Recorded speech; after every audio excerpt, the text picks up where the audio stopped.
Oke, Assalamualaikum warahmatullahi wabarakatuh. Di sini kami akan bercakap-cakap sedikit tentang soal kita yang biasanya ngerjain tugas itu udah pasti pakai AI, itu bukan rahasia lagi. Nah, seperti biasa sebelumnya, saya atas nama Itsam Sakra Salam. Dan saya Nur Muhammad Simin Syafiq. Nah, di sini kita bakal, ya gimana, bercakap-cakap sedikit lah. Jadi, Taufik, eh kita kan tadi udah ngomongin soal buat AI yang keren-keren gitu ya. Tapi kalau dipikir-pikir Hmm. lagi ya, interaksi sama AI kita itu kayak, ya itu sih kayak bertahan hidup gitu nggak sih? Kayak buat dari tugas dosen-dosen nggak? Kamu nyadar nggak sih seberapa jauh kita udah Iya gunain sih. AI gitu? Dari GPT sampai sekarang gitu. Iya sih bener juga is. Itu juga apa pas masih apa? Masih murni ya itu apa? Masih bener-bener kopas lah itu apa? Hmm, Kopas ya, berserakan itu. iya, iya. Itu juga apa dulu ngerasa kayak make AI itu kerasa kayak make ya cheat lah itu. Iya sih, iya sih. Bener-bener biar Nah, gampang itu cuma tinggal ketik buatkan makalah tentang apa seperti itu pernah bikin makalah bikin makalah pakai gituan terus langsung iya. kelar itu kelar 5 halaman itu.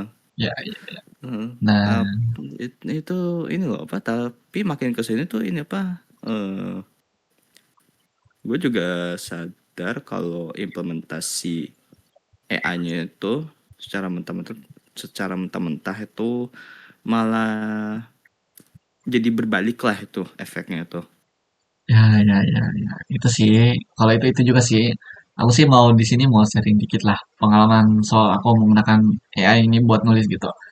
Nah, beberapa kali itu aku ngebuat tugas laporan akhir semester itu menggunakan AI itu. Dan itu bikin deg-degan parah, jujur.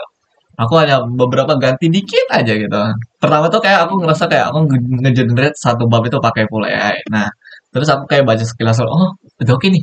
Kayaknya udah oke nih. Nah, kayak udah kelar rapi gitu. Tapi pas aku kumpulin bahwa kayak, ah ini AI banget sih ini kalau kata gua. Nah, gimana tuh maksudnya banget? Kaku, terlalu kaku ya tuh. Ya kayak kayak terlalu tempel gitu kayak takutnya tuh kayak ada tulisan ini saya kasih ini jadi yang ini jangan kayak gini lah, takutnya kayak kesalahan gitu dia kayak kayak gimana ya, kayak kesimpulannya kayak kita tuh di era ini kalimat yang nggak mungkin keluar dari otak manusia itu kayak kalau misalnya dosen baca jadi kayak pasti langsung oh kamu pakai AI ini aku tahu ini kata dosennya kayak gitu. Nah, iya. Ini sih apa namanya? Itu juga apa? Penyakit AI banget sih itu Hmm, is itu. hmm. Itu apa AI-nya itu juga apa dilatih buat ngasih jawaban yang menurut kita ngeliatinnya meyakinkan. Ya, Terus apa bukan masa tapi meyakinkan tapi bukan faktual kadang itu.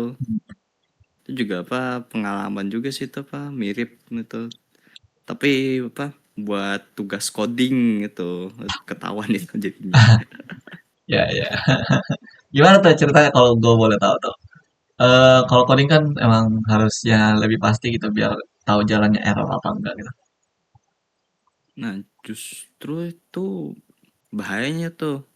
Waktu Ah, itu kan apa tugas bikin web itu apa sederhana yang apa ya agak spesifik dikit situ. Nah, ini juga resenya di saya juga sih apa karena apa deadline-nya udah mepet itu. Ya langsung tuh apa saya tuh apa kopas tuh tugasnya itu dari AI itu. ah, iya, iya, iya.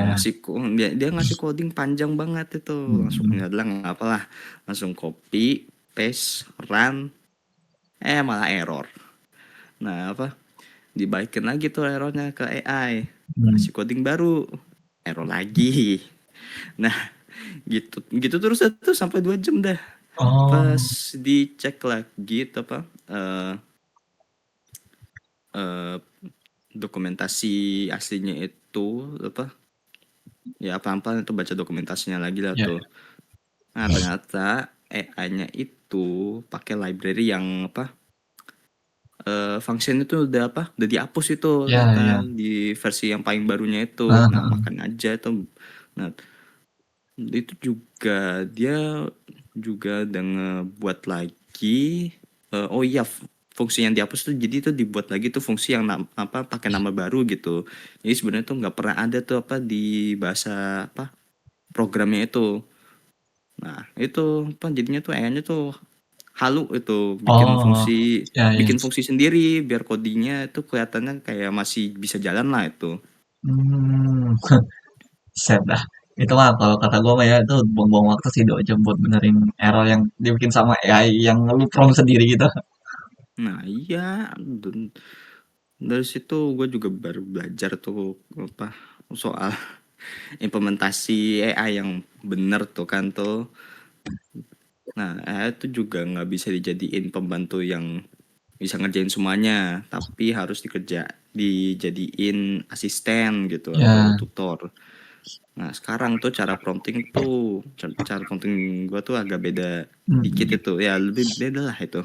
Nggak pernah lagi tuh minta buatin kode untuk ya, web app ya, ini. aku gitu sih. Terus sekarang prom lo gimana? Kalau lagi ngerjain secara yang teknis-teknis aja gitu. Yang Nah, buat tuh tugas teknis. kalau itu tuh ini apa namanya?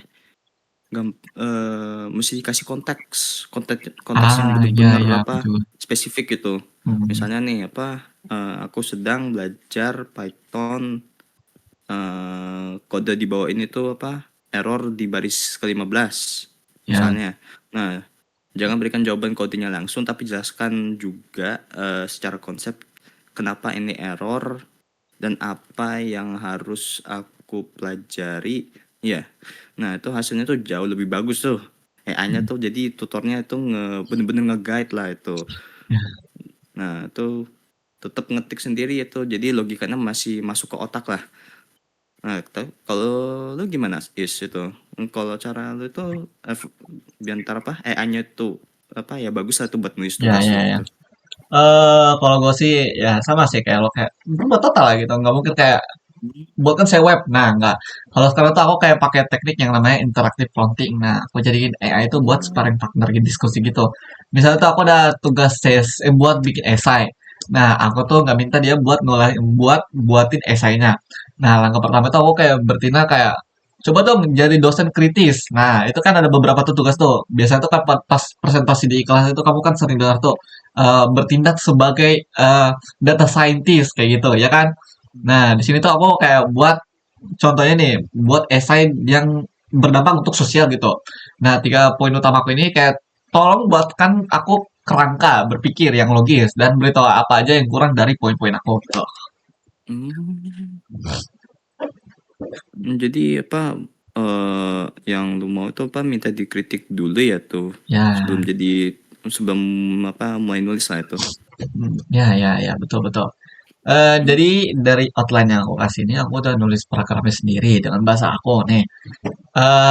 Yang natural gitu. Terus aku tuh kayak aku stuck di satu paragraf itu aku butuh masukan paragrafku ke AI. Nah, di sini aku kayak minta tolong kayak tolong dong perbaiki tata tata bahasa paragraf ini gitu.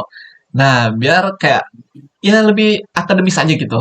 Terus aku juga minta dia jangan nambahin informasi baru yang aku nggak mau. Nah, itu bikin tujuannya tetap original punya aku. Jadi idenya tetap punya aku tuh itu. Habis itu dia itu kayak terhindar dari AI detector. Nah, mungkin ada beberapa kasus dia ketahuan, tapi kayak beberapa itu emang nggak ketahuan karena emang dari aku sendiri gitu. Dan itu bisa bikin kualitasnya makin naik gitu. Hmm. Bagus ya, cerdas kalau bisa dibilang. Nah itu kalau AI itu buat buat eh, gunain AI itu terus buat jadi apa namanya buat di pasti sebetulnya brainstorming. Nah, Ya, brainstorming. sama buat proofreading juga itu bukan buat drafting awal. Nah, oh iya, sama ini kalau buat masalah jurnal fiktif tadi itu lu ngakalinnya gimana tuh sekarang? Ya, ya, ya. Itu aku sering ketahuan sih itu. Pernah dengar cerita dosen juga yang pas dia ngeklik linknya, lu jurnalnya nggak ada. Ah, ini jurnal fiktif Nah, nih. Nah, kalau itu kayak iya. aku tuh kayak buat riset gitu, pakai tools AI juga. Dan aku tuh kayak atau enggak aku cari jurnal yang PDF-nya itu asli di Google Scholar. Nah, terus Hmm. jurnalnya itu aku kasih ke AI itu biar AI itu dia rangkum gitu. Terus aku kayak ngasih perintah prompt gitu kayak tolong dong rangkumin metode penelitian dari dokumen yang saya upload ini. Nah, jadi AI-nya itu aku paksa dia buat membaca dokumen yang aku sediain gitu. Eh, biar dia nggak halusinasi lagi ngambil data dari luar gitu. Mantep sih. Ya mantep kok kayak gitu. Ini apa, berarti itu implementasinya tuh pakai apa tuh namanya? RAG, iya RAG itu secara manual tuh namanya tuh. Nah, berarti kita tuh sebenarnya berdua nih sebenarnya tuh udah ngelewatin ini sih apa, ketergantungan ya, Ya, ketergantungan ya, kita. ya. Terus akhirnya kita bisa apa, lebih pemanfaatan taktis lah itu ke AI-nya Hmm. tuh. Betul betul betul. Iya, betul betul. Jadi kalau gitu tuh dari yang kita diskusin barusan nih ya, menurut gua sih emang boleh lah, boleh lah kalau mau buat tugas ya itu pakai ya gitu lah pakai AI lah. Hmm, Kamu mau boleh, nyoba dirangkum nggak poinnya? boleh, boleh. Sambil sekalian dia ketik di note Discord deh nih. Iya iya Nah, iya boleh apa, lah. kesimpulan pertama itu, AI itu alat bantu Copilot, bukan Aha, aha. pengganti otak kita. Ya, Nah, kesalahan terbesar mahasiswa adalah menyerahkan seluruh tugas, dari awal sampai nah, terakhir ke AI tanpa review manual. betul betul betul. Kita aku setuju sih ya. Oh boleh tambahin kesimpulan kedua nggak? Oke, boleh, boleh. Gimana itu? Jadi yang kedua tuh kayak hati-hati sih sama halunya AI gitu. AI itu kan Ah, dirancang buat ngasilin kalimat yang masuk akal gitu. Bukan selalu benar, yang selalu fakta gitu. Jadi dia bisa halu gitu. Jadi buat kamu kamu harus selalu verifikasi datanya sih, atau angkanya, codingannya, atau referensi jurnalnya ke sumber yang aslinya gitu. hmm, Itu sih. iya sih. Oke, oke, oke. Gue tambahin lagi deh nih, satu Boleh, lagi. boleh, boleh. Kualitas jawaban AI itu, berbanding lurus dengan kualitas prompt yang kita kasih. Ya, ya, ya. Jangan pakai perintah, zero shot yang malas, seperti kayak apa? Buatin Tanda tugas kutip, gitu. Ya. buatin tugas itu. Nah, terus juga Gunain konteks gitu. gunakan konteks. Nah, itu terus Nah, juga apa? Tetapin perannya itu. ya. Nah, Kalau berikan bisa sih, ya. batasan. Nah, itu sama gunain AI secara bertahap. Misalnya buat kayak brainstorming Ya, kerangka betul, atau betul. cari letak error dulu tuh. Bukan langsung minta jawaban akhir. Betul betul betul. Betul sih itu. Tambah satu lagi dari aku sih mungkin Hmm. ya keempat lah ini. Soal etika ini akademis. Etika akademis Oh kan pasti iya. nomor satu sih. Hmm. Kalau kita pakai AI itu bagusnya sih buat memperbaiki tata bahasa kita ya dan buat nemuin ide-ide itu wajar. Nah, tapi kalau mengklaim tulisan itu 100% tadi generatif AI sebagai Nah, karena sendiri sih itu ya rawan ketahuan sih pasti. Dan itu pasti ngerugiin diri sendiri. Kayak pernah kejadian juga sih, nggak tahu deh itu. Karena nggak belajar nah mungkin iya ya, sih. atau kayak gimana sih. Nah, nah, dah sip, keren dah. Udah pantas nih buat itu Bang ngisi Eis, seminar nih. gaya lu. Kesimpulan udah solid. Hah? Hah? Error sama error apa? Iya error juga apa? Kita ngerjain tugas malaman itu udah suntuk itu udah. Nah, gimana? Gimana nih? Apa? Udah siap nih buat ngerjain tugas minggu depan pakai metode yang tadi itu tuh sparring partner nih nih yang lu sebut. eh udah pasti siap sih. Kalau kata gue mah ya. Asal servernya nggak down aja sih pas malam sebelum deadline. Ayo kita lanjut mabar game yang bentar lagi. Bentar dulu. Kita lanjut nggak sih itu ngerjain Discord bot tadi itu? Ayo kalau mau, ayolah kita gas Iya sekarang iya nggak sih? deh. Oke oke. Oke oke Sip oke. sip sip Gue sip. toilet dulu ya. Ciao ciao. Yo yo.